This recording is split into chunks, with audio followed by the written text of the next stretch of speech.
Ora viva pessoal, ora viva! Meu nome é Nilton Levi, seja bem-vindo ao meu canal para você que é inscrito da experiência.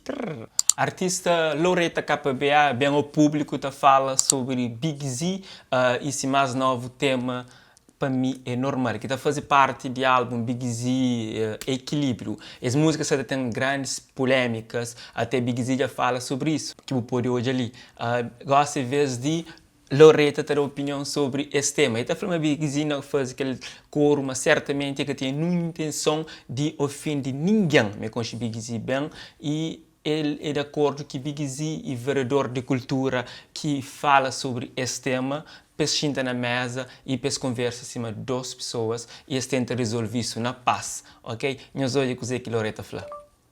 Eu quero aproveitar também para falar sobre as várias polêmicas que surgem em relação àquela música que o Big Z não lança, ou seja, a música de Big Z, sai para esse álbum, vamos fazer colaboração e é óbvio que bem defende meu amigo ali.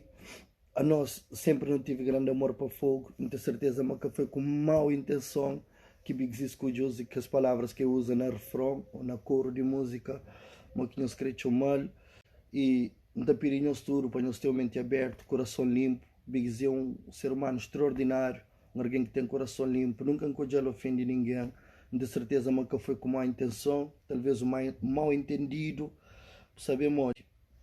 Nós de rap talvez não usa palavras em código e punchlines e metáforas e alguém te interpreta como uma ofensa, mas não, é paz e amor, já não sabemos, de love fogo, love nós. E em relação àquele caso de aquele vereador que escreve aquele comentário que essa pessoa no Facebook ou no Instagram, não está chamando com o Big Z como dos adultos, eles deviam sentar cara a cara, frente a frente, acima dos homens que é. E põe tudo que as desavenças lá de lado, que está ganhando aquele povo, que está ganhando aquele povo de fogo, e especialmente fãs de Big Z, ok?